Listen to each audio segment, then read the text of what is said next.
श्रीपाद कह रहे हैं कि ये हमारा लोक धर्म, ये हमारी शरीर की झूठी मान्यता हमको रस से विलग किए है। हम पति हैं, हमारा ये धर्म है, हम पत्नी, हमारा ये धर्म है, हम पुत्र हैं, हमारा ये धर्म है, हम अलग अलग अलग, ये सब विविध धर्म है, इन्हें लोक धर्म कहते हैं। भजन किया नहीं, भगवद अर्पित किया नहीं कर्म को, तो वो केवल कर्म बना। शुभ कर्म और अशुभ कर्म दोनों हमारी सद्गति कराने में समर्थ नहीं है। इसलिए परम कृपा हुई हरिजू की, गुरुदेव भगवान की, कि हमें लोक धर्म से मुक्त कर दिया, चाहे गृहस्थ हो या विरक्त। यदि सत्संग सुनते हैं तो आपका लोक धर्म में महत्व नहीं रह जाएगा। लोक धर्म का त्यागी ही भागवत धर्म या प्रेम धर्म का रसास्वादन कर सकता है। इसीलिए त्यज लोक धर्मान श्रीमद् भागवत में आया है, धर्मम भजस्व सततम त्यज लोक धर्मान। लोक धर्म का त्यागी ही भागवत धर्म, प्रेम धर्म का रसास्वादी होता है। यहां कह रहे हैं आपने मुझे घसीटा, प्रलोभन दिया, ऐसा ही होता है, और हमारे सारे लोक धर्मों से छुटकारा दिला दिया। और तनुषे की मोहो मृषैव मोहम, मेरे शरीर में झूठी ममता हो गई थी। तो हे श्री धाम वृंदावन, आपकी रज के सेवन से, रसिकों के संग से ये ममता भी निकल रही है, लोक धर्म भी छूट गया है। पर मैं ये देख रहा हूं, पर आप मुझे रस में डुबो नहीं रहे हैं, क्या कारण है? श्रीपाद प्रश्न कर रहे हैं वृंदावन से, बड़ी निष्ठा धाम के प्रति है। आपने ही प्रिया प्रीतम का रस प्रदान करने के लिए मुझे घसीटा, लोक धर्मों का त्याग करवाया, और मेरे शरीर में जो झूठा प्रेम था, मोह जाल था, उससे भी हटाया। पर अब आप रस क्यों नहीं प्रदान कर रहे हैं? क्या मेरी रहनी में कमी है, समर्पण में कमी है? आहा रस लवम न देहि वृंदावन, लव मात्र भी अभी मेरे हृदय में रस नहीं आया है। इसका मतलब है हमारी तन में झूठी प्रीति अभी बनी हुई है, अभी लोक संबंधों का महत्व बना हुआ है। ध्यान रखना, जो आंतरिक अर्थ है वो ये है कि वृंदावन ने तो बुलाया हमें हरिरस में डुबोने के लिए, पर हम लोक धर्म को लेकर ही यहां आए। यहां हम देह प्रियता को लेकर के आए, और हमारा सारा का सारा व्यवहार लोकवत और देह व्यवहारवत होता है। इसीलिए लव मात्र भी हरिरस वृंदावन में रहते हुए हमें प्राप्त नहीं हो पा रहा। इस श्रीधाम वृंदावन में तपाई हुई स्वर्ण की कांति वाली गौरांगी प्रियाजू और नीलमणि कांति से अद्भुत लावण्य शोभा प्रकाशित करने वाले बिहारी जू, ये दोनों ऐसे प्रेम मूर्ति हैं कि इनकी जरा सी झलक मिल जाए तो रसांध बना दें, रस में अंधा हो जाए, अर्थात कुछ और ना दिखाई दे, केवल प्रिया प्रीतम, केवल प्रिया प्रीतम। ऐसे युगल किशोर इसी भूतल वृंदावन पर विराजमान हैं, जैसे हरिवंश विपिन भूतल पर संतत अविचल जोरी। बस मेरी एक ही चाह है कि किसी भी प्रकार से एक बार इनके चरणों को पकड़ लूं।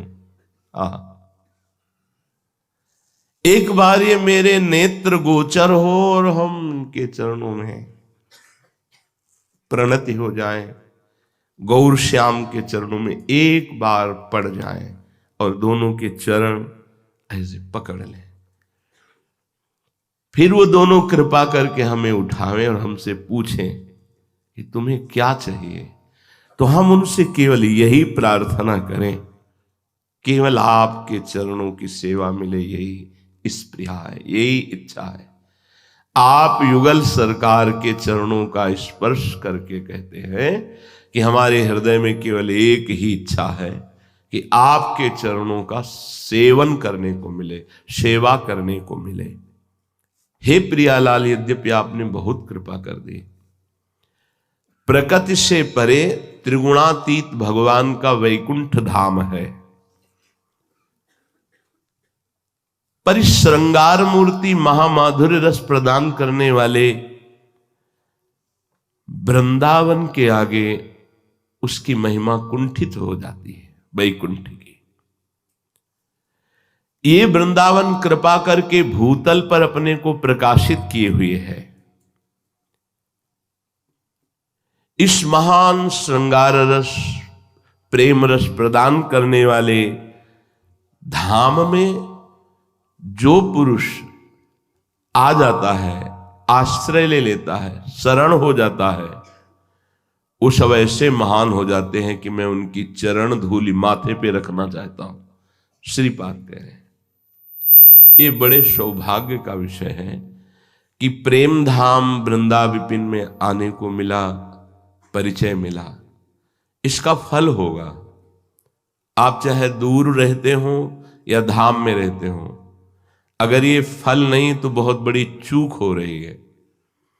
उठते बैठते चलते फिरते खाते पीते आपकी जिह्वा पे नाम, धाम का फल है नाम, नाम का फल है रूप, रूप का फल है लीला शक्ति, और लीला शक्ति का फल है लीला में प्रवेश।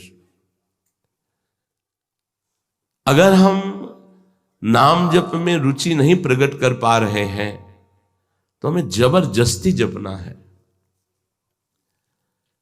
संबोधन करने के लिए भी हमें नाम का ही उच्चारण करना है, जैसे प्राय भक्तजन करते रहते हैं।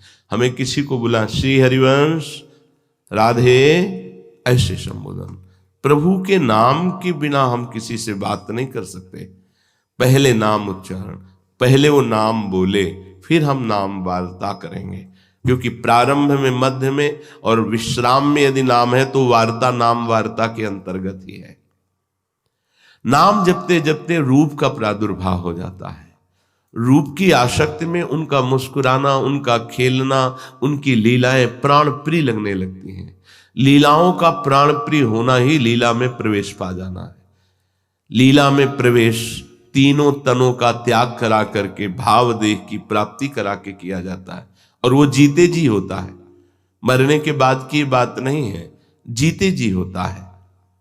श्रीपाद कह रहे हैं ऐसे श्यामा श्याम के चरणों का आश्रय धाम की कृपा से जो प्राप्त हुआ है, प्रतिपल चिंतन में रखिए। एक क्षण भी आपका चित्त प्रियालाल के चिंतन से ना बिलग हो तो बहुत जल्दी प्रेम प्राप्त हो जाए। सब शास्त्रों का, चाहे संस्कृत से वर्णन हो, वैदिक सिद्धांत हो, उपनिषद हो, जो भी सिद्धांत, सबको पढ़ करके सुन करके गुरु कृपा से समझ के देखा है, संसार का चिंतन छोड़ना हर साधना का फल है। हर साधना का फल है संसार का चिंतन छूट जाए, आराध्य देव के चिंतन में निमग्न हो जाए। वो चाहे जो मार्ग हो, सब मार्गों का जहां तक गुरुदेव ने अवलोकन कराया, उन सब शास्त्रों का, सबका सार संसार का चिंतन छूटे और प्रभु का चिंतन हमारे हृदय में निरंतर हो तो प्रेम प्रकाशित हो जाए। देवर्षि नारद जी महाराज प्रेम का वर्णन करते हैं, कहते हैं अनिर्वचनीयम प्रेम स्वरूपम। प्रेम और प्रियालाल थोड़ा भी अंतर नहीं है।